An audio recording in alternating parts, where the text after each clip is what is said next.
नमस्ते दोस्तों, न्यूज सक्षम के अंदर आपका हार्दिक स्वागत है। दोस्तों, हम यहाँ पर भारतीय इतिहास के बारे में परिचर्चा कर रहे थे और भारतीय इतिहास के अंदर भी हमने यहाँ पर गुप्त राजवंश को हमने यहाँ पर प्रारंभ कर दिया था। दोस्तों, गुप्त वंश का संस्थापक था श्री गुप्त, लेकिन गुप्त वंश का वास्तविक संस्थापक था चंद्रगुप्त प्रथम। इसके बारे में भी हमने यहाँ पर चर्चा कर ली थी। दोस्तों, इसके बाद में हमने यहाँ पर प्रारंभ किया था दोस्तों समुद्रगुप्त।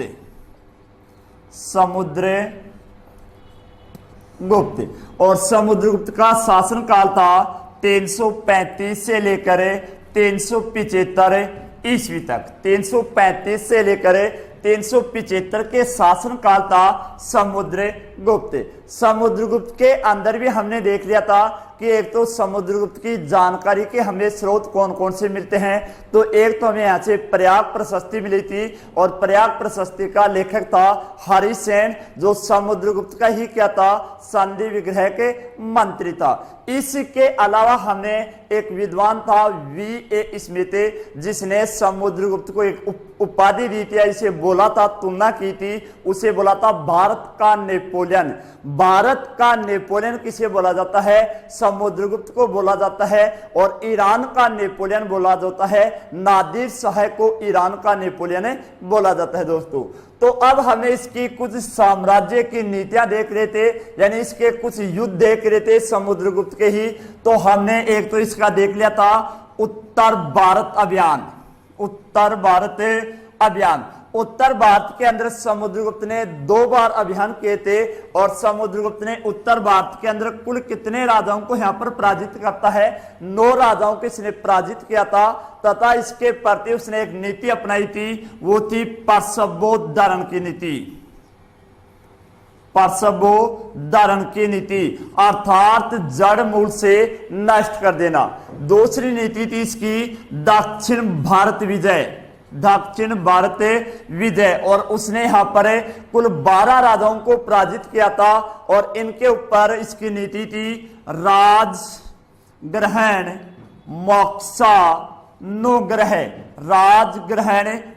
मोक्षानुग्रह की नीति अपनाई थी दक्षिण भारत के ऊपर और परसवोद्धरण की नीति अपनाई थी उत्तर भारत के ऊपर।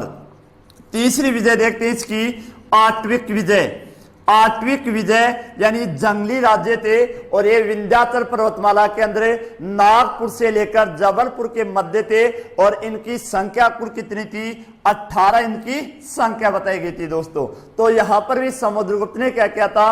अपना अधिकार कर लिया था। दोस्तों, अब हम देखते हैं इसकी चौथी विजय है, जो हमारी पश्चिमी गणराज्यों के ऊपर भी इसने क्या की थी? विजय की थी। और समुद्रगुप्त ने राजस्थान की 4 रियासतों के ऊपर भी इसका अधिकार किया था। तो वो 4 रियासत भी देखेंगे दोस्तों कि समुद्रगुप्त ने राजस्थान की किन 4 रियासतों के ऊपर अपना अधिकार जमाया था। तो देखते हैं पश्चिमी गणराज्य। पश्चिमी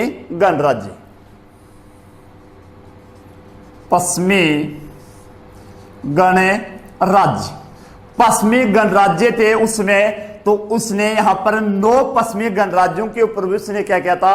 अपना कब्जा जमाया था। इसके अंदर यहां पर 4 रियासत आती हैं राजस्थान की, जिनके ऊपर भी यहां पर इसने अपना अधिकार किया था। तो हम पहले वो 9 रियासत देख लेते हैं दोस्तों, जो 9 पश्चिमी गणराज्य हैं, इनके बारे में हम चर्चा करते हैं। दोस्तों, एक सूत्र है इसका दोस्तों, मा मैं के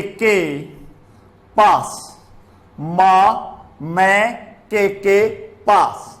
एम से बनता है मालव, ए से बना आर्जुन, एम से बनता है मद्रक, वाई से बना योद्धे, के से बना काक, दूसरे के से बनता है खरप्रीत, पी से बना प्रार्जोन, ए से बना आमिर, ए से क्या बना? आमिर, और ए से बना सन कानिक।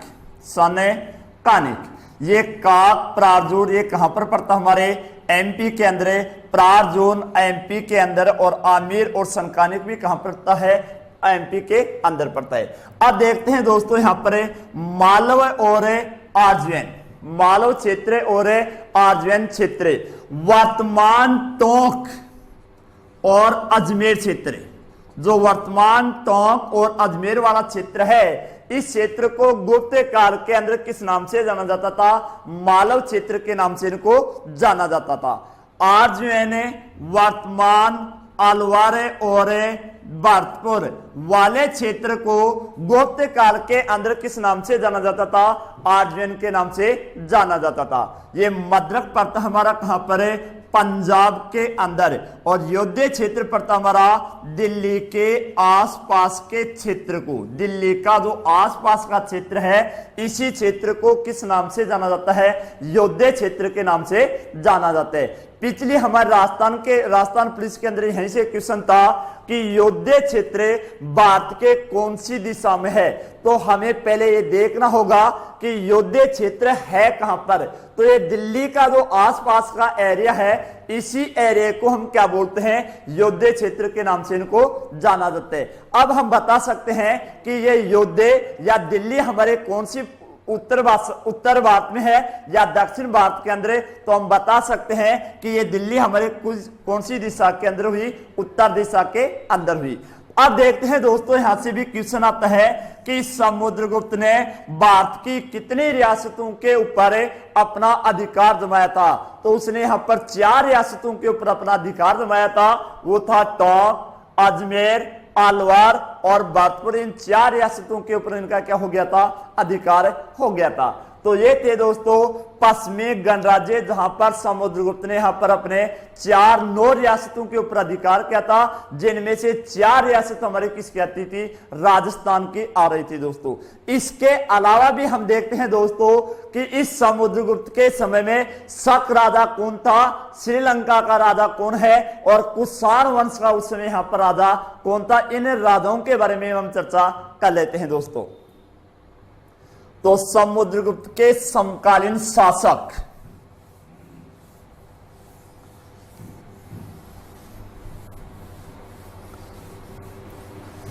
समुद्रगुप्त के समकालीन शासक,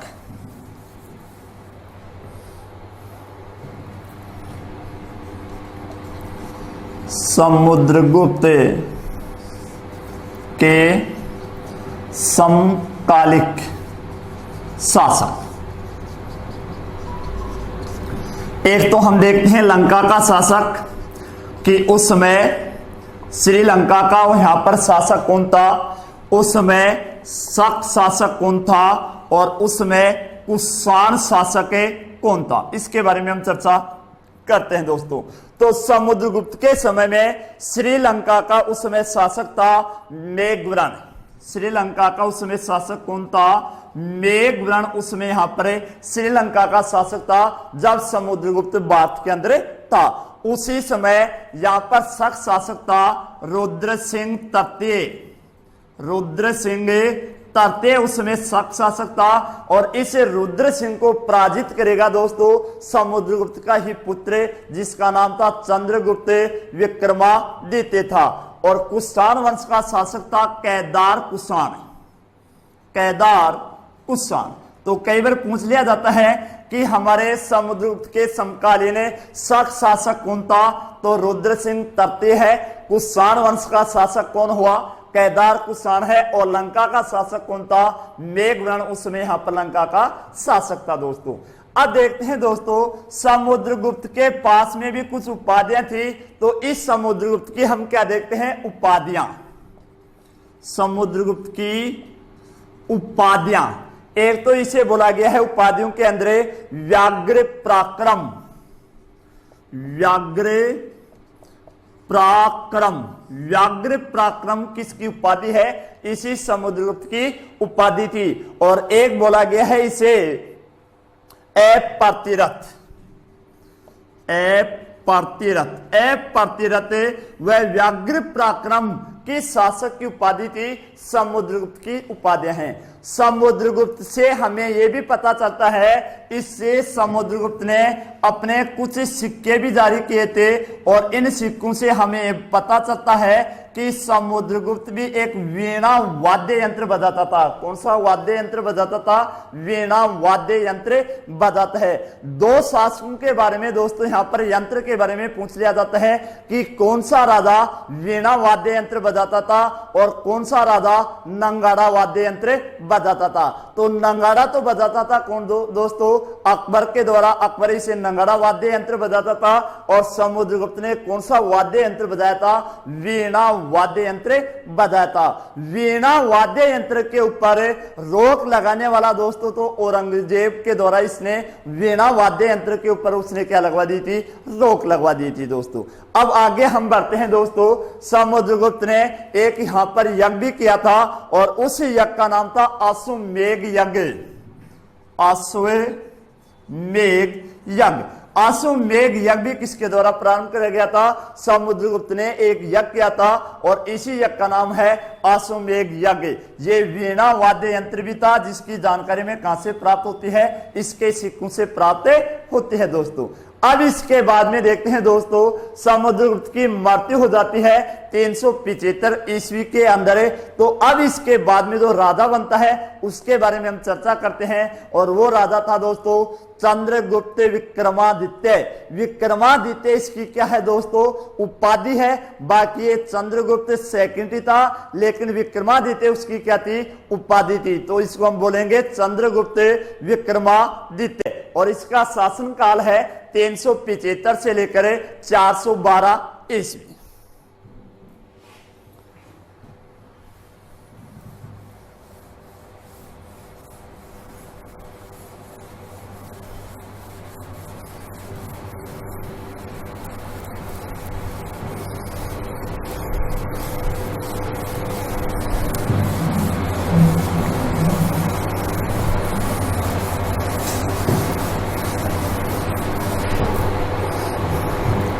चंद्रगुप्त विक्रमादित्य। विक्रमादित्य, चंद्रगुप्त विक्रमादित्य। शासन काल है 375 से लेकर 412 ईस्वी। कुछ विद्वान इसका शासन काल 480 से लेकर 412 भी बताते हैं दोस्तों। वो भी ठीक है दोस्तों, क्योंकि यहां पर 380 और 375 के बीच में एक शासक आ गया था जिसका नाम था रामगुप्त। उसके बारे में हम चर्चा करेंगे। लेकिन गुप्त वंशों के अंदर जो गुप्त अभिलेख थे, इन गुप्त अभिलेखों के अंदर उसका नाम का उल्लेख नहीं किया गया है। उसका नाम का उल्लेख सर्वप्रथम किसने किया था? इसके बारे में हम चर्चा करेंगे। तो एक बार हम यहां पर देखते हैं 375 से लेकर 412 ईस्वी तक कौन है? चंद्रगुप्त विक्रमादित्य, या इसे मैं बोल सकता हूं चंद्रगुप्त सेकंड भी इसे मैं बोल सकता हूं। अब हम देखते हैं दोस्तों इसकी जानकारी हमें कहां से मिलती है? जानकारी के स्रोत। जानकारी के स्रोत देखते हैं। एक तो इसकी जानकारी हमें मिलती थी उदयगिरी प्रशस्ति से। उदयगिरी प्रशस्ति से, उदयगिरी प्रशस्ति। इसके अलावा मथुरा अभिलेख, मथुरा अभिलेख, पूना ताम्रपत्र, पूना ताम्र पत्र से भी इसकी हमें जानकारी प्राप्त होती है।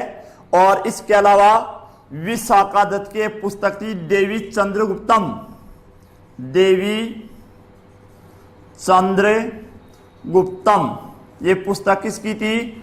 विशाखा दत्त की। विशाखा दत्त की ये पुस्तक है देवी चंद्रगुप्तम। इससे भी हमें इसकी जानकारी प्राप्त होती है। और कालिदास के ग्रंथों से भी हमें इसकी जानकारी प्राप्त होती है।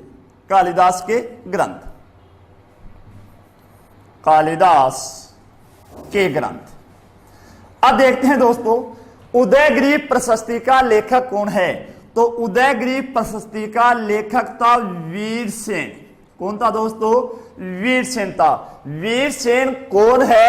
चंद्रगुप्त विक्रमादित्य का संधि विग्रहक मंत्री था। एक तो ये क्या था? इसका संधि विग्रहक मंत्री था, युद्ध व शांति का मंत्री था। इसके अलावा वीरसेन हरिसेन का पुत्र था। वीरसेन कौन था? हरिसेन का पुत्र था। हरिसेन कौन है? जिसने प्रयाग प्रशस्ति की रचना की थी। प्रयाग प्रशस्ति का रचयिता कौन है? हरिसेन है। तो उदयगिरी प्रशस्ति का लेखक कौन है? यहाँ पर वीरसेन है, जो इसका संधि विग्रह के मंत्री था। मथुरा अभिलेख, पहली बार गुप्त संवत का अगर उल्लेख हुआ है तो किस अभिलेख के अंदर किया गया था? मथुरा अभिलेख के अंदर किया गया था। और यह है मथुरा अभिलेख, गुप्त संवत 61 का है। गुप्त संवत 61 का है क्या? मथुरा अभिलेख। गुप्त संवत का पहली बार उल्लेख यहां पर हुआ है, मथुरा अभिलेख में हुआ था। मथुरा अभिलेख किस गुप्त संवत का है? 61 का है। या पूछ लिया जाए मथुरा अभिलेख कौन सी ईस्वी का हुआ, तो ईस्वी कौन सी होगी? 380 ईस्वी है। 380 क्यों हुआ दोस्तों? क्योंकि गुप्त संवत प्रारंभ ही कब हुआ था? 319 ईस्वी के अंदर प्रारंभ हुआ था। और ये है कब का? 61 का। तो 319 में 61 हम जोड़ देंगे तो क्या प्राप्त होगा? 380 प्राप्त होगा। तो ये मथुरा अभिलेख गुप्त संवत 61 का है। अगर ईस्वी की बात होगी तो ईस्वी कौन सी हुई हमारे यहां पर? 380 ईस्वी का है। पुन्ना ताम्रपत्र, पुन्ना ताम्रपत्र का रचयिता थी प्रभावती गुप्ता। प्रभावती गुप्ता, जो प्रभावती गुप्ता इसी की पुत्री है। किसकी? चंद्रगुप्त विक्रमादित्य की। देवी चंद्रगुप्तम, ये पुस्तक है किसकी? विशाखा दत्त की। विशाखा दत्त की पुस्तक, इसकी यहां पर इतिहास में 2 पुस्तक प्राप्त होती हैं। एक तो मुद्रा राक्षस, मुद्रा राक्षस, और एक प्राप्त होती है कौन सी? देवी चंद्रगुप्तम। ये दोनों पुस्तकें किसकी? विशाखा दत्त की 2 पुस्तकें। अब देखते हैं दोस्तों, इस मुद्रा राक्षस से हमें किसकी जानकारी प्राप्त होती है? मौर्य वंश की। कौन से वंश की? मौर्य वंश की जानकारी प्राप्त होती है मुद्रा राक्षस से। और देवी चंद्रगुप्त में किसकी जानकारी प्राप्त होती है? गुप्त वंश की जानकारी प्राप्त होती है। और इन दोनों पुस्तकों का लेखक कौन था? विशाखा दत्त था। और इसी का दरबारी कवि था कौन? कालिदास। और इस कालिदास के जो ग्रंथ प्राप्त हैं, इससे भी हमें किसकी जानकारी प्राप्त होती है? चंद्रगुप्त विक्रमादित्य की जानकारी हमें प्राप्त होती है दोस्तों। अब देखते हैं इसके बाद में चंद्रगुप्त विक्रमादित्य से, मैंने इससे पहले आपको ये बताई थी, एक राजा था। क्या पहले इससे पहले कोई यहां पर राजा हुआ या नहीं हुआ, इसकी भी हम चर्चा कर लेते हैं दोस्तों। इससे पहले समुद्रगुप्त। कौन था? समुद्रगुप्त। समुद्रगुप्त का शासनकाल है 335 से लेकर 375, लेकिन इसका शासनकाल बता रहे हैं 300, कुछ विद्वान 380 से लेकर 412 बताते हैं। वो क्यों बता रहे हैं उसकी भी हम चर्चा कर लेते हैं। क्योंकि समुद्रगुप्त के 2 पुत्र थे। एक का नाम रामगुप्त था, एक का नाम चंद्रगुप्त सेकंड था। चंद्रगुप्त सेकंड था। तो समुद्रगुप्त की मृत्यु कब हो जाती है दोस्तों? 375 ईस्वी के अंदर इसकी क्या होगी? मृत्यु होगी। तो इसके बाद में यहां पर शासक कौन बनता है? 375 के बाद में यहां पर शासक कौन बना? रामगुप्त यहां पर शासक बन जाता है। उस समय रामगुप्त के ऊपर यूनानियों ने यहां पर क्या कर दिया? आक्रमण कर दिया। आक्रमण करने के लिए, युद्ध करने के लिए तैयार नहीं था कौन है? रामगुप्त। तो रामगुप्त की पत्नी का नाम था ध्रुव देवी। ध्रुव देवी, पत्नी का क्या नाम था? ध्रुव देवी। यूनानियों ने शर्त लगा दी कि या तो युद्ध करने के लिए तैयार हो जाओ या फिर ध्रुव देवी का सौदा करने के लिए आप तैयार हो जाओ, यानी ध्रुव देवी को हमारे पास में भेज दो। रामगुप्त एक कायर शासक था, इसलिए इसने युद्ध नहीं करते हुए क्या किया, ध्रुव देवी का ही भेजने के लिए क्या हो जाता है दोस्तों, तैयार हो जाता है। इसका पता चलता है किसको, ध्रुव देवी को। ध्रुव देवी कहां पर जाती है, इसी का छोटा भाई था कौन, चंद्रगुप्त सेकंड के पास में चली जाती है और ये पूरी कहानी उसे बता देती है। तो चंद्रगुप्त ने यूनानियों के ऊपर क्या किया था, आक्रमण किया, यूनानियों का नाश किया और उसके बाद में वापस आते ही किसको समाप्त कर दिया, रामगुप्त को भी इसने क्या कर दिया, समाप्त कर दिया तथा ध्रुव देवी के साथ में क्या कर लिया, विवाह कर लिया। अब ये घटना जो रामगुप्त का उल्लेख का वर्णन कर रहा है उस विद्वान का नाम है, इस घटना का उल्लेख किया था 1924 के अंदर है और लाखनदास बनर्जी के द्वारा किया गया था। किसके द्वारा किया गया था, लाखनदास बनर्जी के द्वारा 1924 के अंदर ऐसा बताया गया है कि समुद्रगुप्त के बाद में या चंद्रगुप्त विक्रमादित्य से पहले रामगुप्त नाम का यहां पर कोई शासक हुआ था और इसने कितने वर्ष तक यहां पर शासन किया था, 5 वर्ष तक इसने शासन किया था। लेकिन गुप्त अभिलेखों के अंदर इस रामगुप्त का कहीं पर भी उल्लेख नहीं किया गया है। ऐसे भी हम मान सकते हैं कि गुप्त अभिलेखों के अंदर इसका नाम नहीं किया गया। क्यों नहीं किया गया, क्योंकि ये रामगुप्त क्या था, एक कायर शासक था, इसलिए इसका नाम का उल्लेख नहीं हुआ होगा। अब देखते हैं इसके बाद में दोस्तों, इसी चंद्रगुप्त विक्रमादित्य की उपाधियों से क्वेश्चन पूछ लिया जाता है और काफी बार उपाधियों से क्वेश्चन भी आ चुका है दोस्तों, उसके बारे में हम चर्चा करते हैं दोस्तों।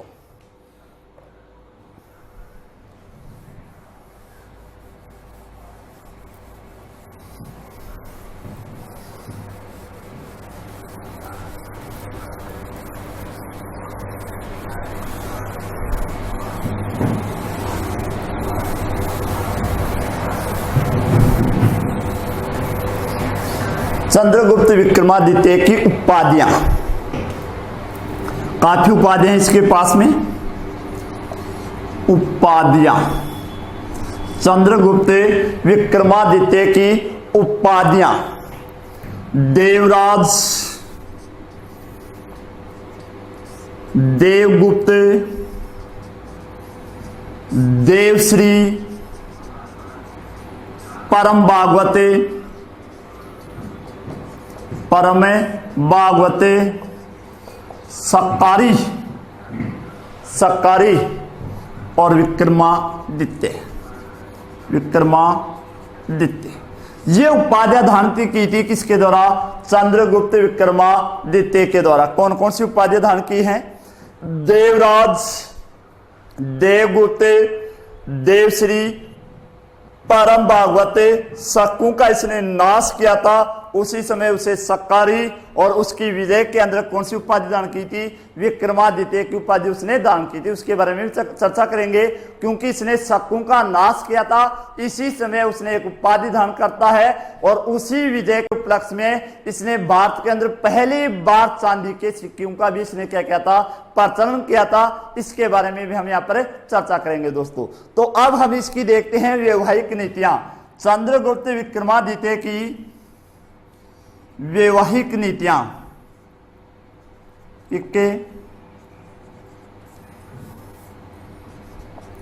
वैवाहिक नीतियां।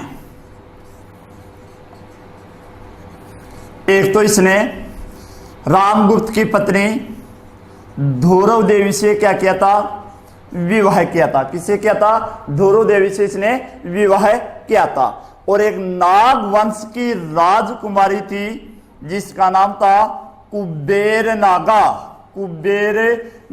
नाग वंश की राजकुमारी कुबेर नागा से विवाह किया था और कुबेर नागा की ही पुत्री थी प्रभावती गुप्ता।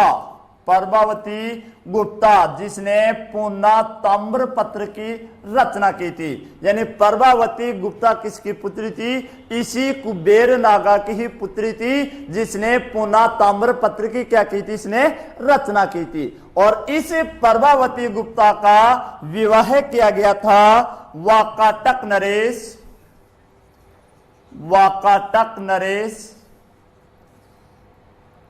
रुद्रसेन के साथ में। प्रभावती गुप्ता का विवाह किया गया था वाकाटक नरेश रुद्रसेन के साथ में किया गया था। और इसका एक पुत्र था, इस पुत्र का विवाह किया था इसने कुंतल राज्य की राजकुमारी के साथ में। कहां पर क्या था? कुंतल राज्य की राजकुमारी के साथ में उसने किया था। क्वेश्चन बनता है दोस्तों, जो इसी के दरबार में रहा करता था कौन है? कालिदास। ये कालिदास किसके दरबार में रहता था? इसके अंदर कालिदास कुंतल राज्य के अंदर ही चंद्रगुप्त सेकंड क्या था? यहाँ पर राजदूत रहता था। जो चंद्रगुप्त विक्रमादित्य है, इसका राजदूत कौन है? कालिदास। और ये दरबारी कवि भी था। ये कहां पर रहा करता था? कुंतल के अंदर रहा करता था दोस्तों। अब देखते हैं दोस्तों, हमें इतना पता है कि एक कालिदास तो एक पागल व्यक्ति था, तो एक कवि कैसे बन गया या ये राजदूत कैसे बन गया? तो इसके अंदर हमारी कुछ जनश्रुतियां हैं दोस्तों, इसके बारे में हम चर्चा कर लेते हैं। कालिदास क्या था दोस्तों? एक महान ही मूर्ख व्यक्ति था। ये क्या करता था दोस्तों? इतना मूर्ख था, हम बता सकते हैं कि अगर ये कोई भी लकड़ी काटने के लिए पेड़ के ऊपर जाएगा तो आगे लकड़ी के आगे बैठ जाएगा, फिर ये क्या करेगा? पीछे की तरफ से लकड़ी को काटेगा, यानी लकड़ी के साथ ही कहां पर आ जाएगा? धरातल के ऊपर आ जाएगा। फिर ये चढ़ेगा, फिर वैसे लकड़ी के आगे बैठेगा, पीछे लकड़ी को काटेगा और कहां पर पहुंच जाएगा? फिर धरातल के ऊपर ये पहुंच जाएगा। इतना पागल था दोस्तों कौन है? कालिदास। लेकिन हुआ क्या? एक राजकुमारी थी जिसका नाम था विद्या। राजकुमारी थी जिसका नाम क्या था? विद्या। विद्या संस्कृत में एक महान विदुषी थी। विद्या संस्कृत के अंदर क्या थी? महान विदुषी थी। विद्या को अपने ज्ञान के ऊपर क्या था? घमंड था। इसलिए विद्या ने क्या किया? विद्या ने एक शर्त लगा दी कि मैं उसी व्यक्ति के साथ में शादी करूंगी जो मुझे संस्कृत के अंदर वाद विवाद के अंदर क्या कर देगा? पराजित कर देगा। उसी के साथ में मैं विवाह करूंगी। इसलिए विद्या ने अपना एक स्वयंवर स्थापित कर लिया दोस्तों। अब क्या हुआ दोस्तों? इसी विद्या का जो पिता है, ये अपने आसपास के जितने भी राज्य थे, इनके अंदर राजकुमारों को क्या कर देता है? अपना आमंत्रित भेज देता है कि संस्कृत के अंदर वाद विवाद कर सकते हैं कोई भी व्यक्ति, और इस विद्या को अगर पराजित कर देगा तो उसी विद्या के साथ में शादी होगी। अगर वह व्यक्ति विद्या से हार जाता है तो एक शर्त यह भी थी कि उस व्यक्ति को क्या होगा? देश निकाला दिया जाएगा दोस्तों। तो इसी गांव के जो पड़ोसी गांव था, उसके पास 5 महान पंडित थे।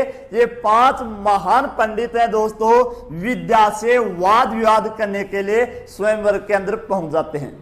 लेकिन हुआ क्या दोस्तों? यहां पर विद्या ने उसे क्या कर दिया? 5 महान पंडितों को यहां पर पराजित कर देती है दोस्तों। ये पराजित होने के बाद में दोस्तों इनको देश निकाला दिया जाता है। तो एक जंगल से गुजर रहे थे, रास्ते के उन्होंने एक योजना बनाई कि इस विद्या का अहम तोड़ने के लिए इस विद्या का एक ऐसे व्यक्ति के साथ में विवाह कर दिया जाए जो महान विद्वान नहीं, महान क्या होना चाहिए? मूर्ख होना चाहिए। ये ऐसे योजना बना लेते हैं दोस्तों रास्ते के अंदर, और ये निकल रही थी। तो एक जंगल से निकल रहे थे, उसी जंगल के अंदर कालिदास अपनी ही स्टाइल के अंदर क्या कर रहा था? लकड़ी काट रहा था। आगे लकड़ी के ऊपर था, पीछे से लकड़ी ये काट रहा था दोस्तों। एक पंडित के नजर पड़ जाता है दोस्तों कालिदास। तो एक पंडित उसे बोलता है कि भाई साहब, ऐसे बैठ कर आप लकड़ियां मत काटो, नहीं तो नीचे पड़ो, गिर जाओगे। तो वो कालिदास बोलता उनको कि मैं गिरूं या रहूं, आपको क्या मतलब है? आप जाओ जाओ यहां से।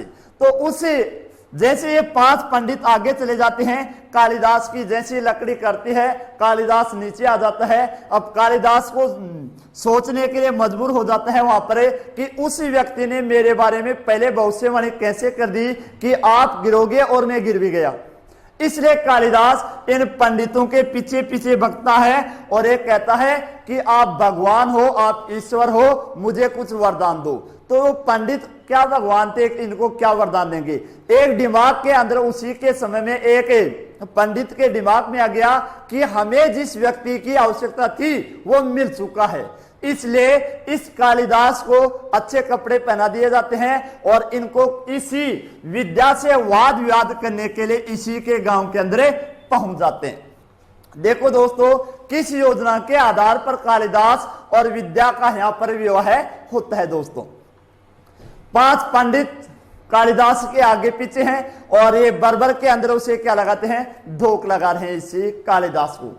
अब गांव के कुछ व्यक्ति हैं, ये भी क्या सोचते हैं कि अगर ये 5 महान पंडित इस व्यक्ति के अगर धोख लगा रहे हैं, प्रणाम कर रहे हैं, तो पता नहीं ये कितना बड़ा यहाँ पर विद्वान हो सकते हैं। तो उस गांव के जो प्रजा है, जनता है, वो भी धोख लगाना प्रारंभ कर देती है किसकी, कालिदास की। इसकी सूचना राजा को पहुंचती है, राजा भी उसी के पास में आ जाता है, कालिदास के पास में, और राजा ने भी क्या कर दिया, कालिदास को धोख लगा दिया। दोस्तों, समय समय की बात होती है, यहाँ पर कालिदास एक क्या था, महान मूर्ख था, लेकिन उस समय क्या है, एक महान पंडित बना हुआ था।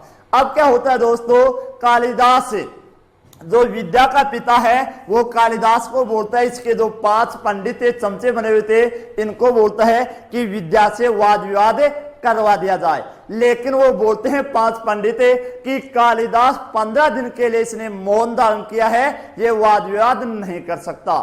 लेकिन आपस के अंदर जैसे यहाँ पर अड़ जाता है दोस्तों, यहाँ पर उसका विद्या का पिता, तो ये पंडित बोलते हैं कि वाद विवाद कर लेगा, बोलेगा नहीं, क्योंकि इसका मौन धारण है, इशारों के अंदर ये क्या कर देगा, उत्तर दे देगा। तो कालिदास को विद्या के सामने लिया जाता है और आपस के अंदर इशारों के अंदर क्या होता है, वाद विवाद होता है। विद्या ने यहां पर एक अंगुली खड़ी की, यानी उसने बोला कि ईश्वर एक है। कालिदास सोचा कि ये विद्या बोले कि मैं आपकी एक आंख फोड़ दूंगी, तो कालिदास वहां पर 2 अंगुली खड़ी कर देता है कि आपकी मैं दोनों आंखें फोड़ दूंगा।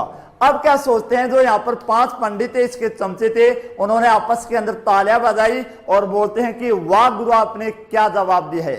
विद्या बोलती है कि क्या जवाब दे दिया ऐसा।